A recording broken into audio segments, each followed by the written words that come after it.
नमस्कार दोस्तों, मैं हूं डॉक्टर अरुण कुमार। तो दोस्तों 22 अक्टूबर को न्यूयॉर्क टाइम्स ने एक आर्टिकल प्रकाशित किया जो कि उमर खालिद के बारे में है। जो वही उमर खालिद जो कि 2020 के हिंदू विरोधी दिल्ली दंगों के मुख्य अभियुक्तों में से एक है। इसके ऊपर यूएपीए का चार्ज लगा है। न्यूयॉर्क टाइम्स ने क्या लिखा है उसके ऊपर बात करते हैं। न्यूयॉर्क टाइम्स की एक पत्रकार हैं सुहासिनी राज, और उन्होंने अपने दुखड़े रोए हैं ये कहते हुए कि पिछले 4 साल में लगभग 1500 दिन में इनको जमानत नहीं मिली है। और इन्होंने क्वेश्चन मार्क लगाया है किसके ऊपर? भारतीय न्यायतंत्र पर, और आरोप लगाया है कि नरेंद्र मोदी जो है वो नहीं चाहते। और लिखा है इस आर्टिकल का जो टाइटल है उस टाइटल से ही काफ़ी कुछ साबित होता है कि इसका टाइटल है बिना मुकदमे के जेल में 4 साल, मोदी के भारत में असहमति की कीमत। अब इस आर्टिकल में जो टाइटल है यही काफ़ी कुछ बयान कर देता है।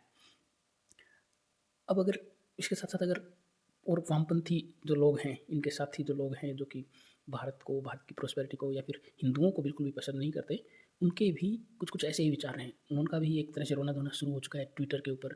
अलग अलग, कभी सुशांत सिंह बोल रहा है, कभी आरफा खानम शेरवानी बोल रही है, कभी कोई कुछ सिर्फ उसी एक ट्वीट को उठा उसी एक रिपोर्ट को उठाकर ट्वीट कर रहे हैं और हमारे सीजेआई डीवाई चंद्रचूड़ को कटघरे में खड़ा कर रहे हैं।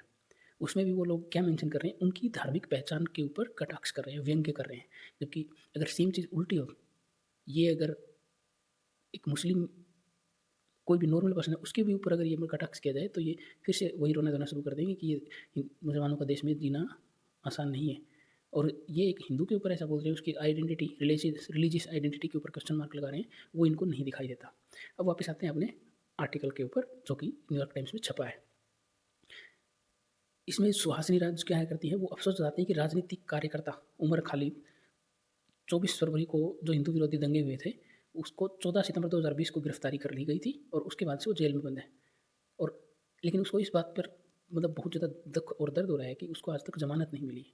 मगर इस बात पर ध्यान वो बिल्कुल नहीं दे रही है कि मतलब ये इस चीज़ को तो मेंशन ही नहीं कर रही है कि उसका जो वकील है, उमर खालिद का वकील कपिल सिब्बल, वो खुद जैसे 14 बार तो टोटल इसकी एप्लीकेशन आई है सुप्रीम कोर्ट में ज़मानत के लिए। उससे पहले हाई कोर्ट में भी गई थी। अब हाई कोर्ट में, दिल्ली हाई कोर्ट ने कड़कड़डुमा जो बेंच है वहाँ से इसको रिजेक्ट कर दिया था।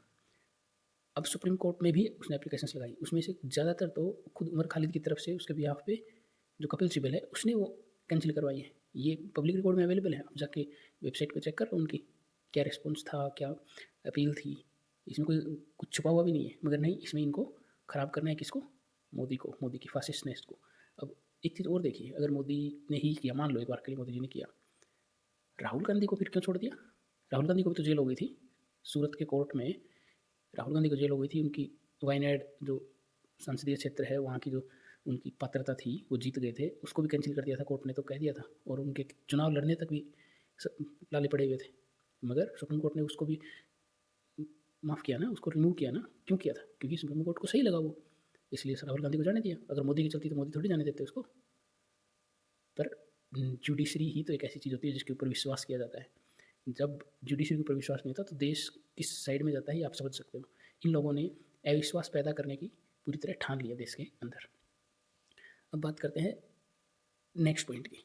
अब न्यूयॉर्क टाइम्स में बार बार यूएपीए की काफ़ी ज़्यादा निंदा करी गई है, बार बार हिंदुओं को टारगेट किया गया है, लेकिन ये जो न्यूयॉर्क टाइम्स का जो आर्टिकल है ये कहीं पर भी अंकित शर्मा की बात नहीं करता। वही अंकित शर्मा जो कि आईबी के अफसर थे। ये उस पुलिस सिपाही रतन लाल की बात नहीं करता जो इसमें शहीद हो गए थे। ये बात नहीं करता दिलबर नेगी की, जिसको दंगों ने अपने अंदर समा लिया था। और नहीं बात करता बहुत सारे और निर्दोष लोगों की, उसमें हिंदू मुसलमान बहुत सारे आ गए, उनकी बात नहीं करता। ये सिर्फ बात करता है इस उमर खालिद की, जो कि एक आतंकवादी से कम नहीं है। इसने पूरे पूरे दंगों की साजिश रची थी। ये तो कहते तो हैं कि एक पीएचडी स्टूडेंट है पॉलिटिकल साइंस का। देश में इतने मुकदमे ऑलरेडी पेंडिंग हैं, देश में बेकसूर लोग काफ़ी जेलों में बंद हैं, उनके ऊपर ये क्यों नहीं रोना रो रहे? ये बार बार राम रहीम के बारे में बात कर रहा है ये आर्टिकल, कि उसको कैसे बार बार पेरोल पे आ जाता है बाहर और इसको नहीं आने दिया जा रहा। ये भी आया है, इसकी बहन की शादी में ये भी आया था 7 दिन के लिए, मगर नहीं, उसका तो बार बार हाईलाइट करेंगे, इसका नहीं करेंगे, क्योंकि इनको इल्ज़ाम लगाना चाहिए ना किसी न किसी पे। अब इसके अलावा और भी बहुत सारे पॉइंट्स हैं, जैसे कि ये लोग रो किस किस बात कर रहे हैं वो बताता हूँ मैं।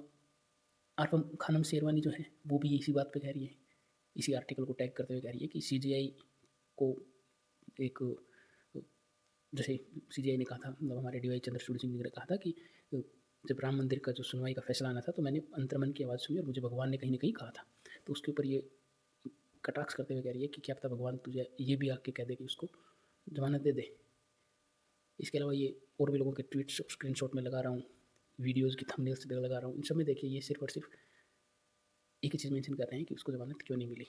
मगर ये चीज़ नहीं मेंशन कर रहे हैं कि उन लोगों को न्याय कब मिलेगा जो मारे गए थे। आपकी क्या राय है प्लीज़ कमेंट करके ज़रूर बताना और हाँ, सब्सक्राइब और लाइक ज़रूर करना। Thank you.